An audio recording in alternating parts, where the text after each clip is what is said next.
ఇక pan India star Prabhas ఏదైనా సినిమాలో గెస్ట్ రోల్ చేస్తున్నారంటే ఆ సినిమాపై అంచనాలు ఏ రేంజ్ లో ఉంటాయో అనేది చెప్పడం చాలా కష్టం. ఇప్పుడు అదే మంచు విష్ణు కన్నప్పలో క్యామియా చేస్తున్నారు అనగానే కన్నప్పపై అంచనాలు ఆకాశాన్నంటాయి. అయితే ప్రభాస్ మాత్రమే కాదండోయ్, ఈ చిత్రంలో ప్రతి భాష నుంచి ఓ టాప్ స్టార్ భాగస్వాములయ్యారు. ఇక బాలీవుడ్ నుంచి అక్షయ్ కుమార్ శివుడిగా, కాజల్ పార్వతిగా, మోహన్ లాల్ ఇలా చాలా మంది క్రేజీ స్టార్స్ భాగమైన కన్నప్పలో ప్రభాస్ పాత్ర నిడివి ఎంతుంటుంది?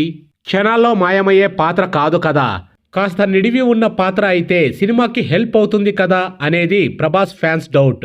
మరి మంచు విష్ణు ప్రభాస్ ని ఎలా ఒప్పించారో కానీ ప్రభాస్ ఫ్యాన్స్ లో ఆయన పాత్రపై మాత్రం అనుమానాలు కలుగుతుంది. ఇక కన్నప్ప నుంచి ప్రభాస్ లుక్ కూడా రివీల్ అయితే సినిమాపై క్రేజ్ పెరుగుతుంది.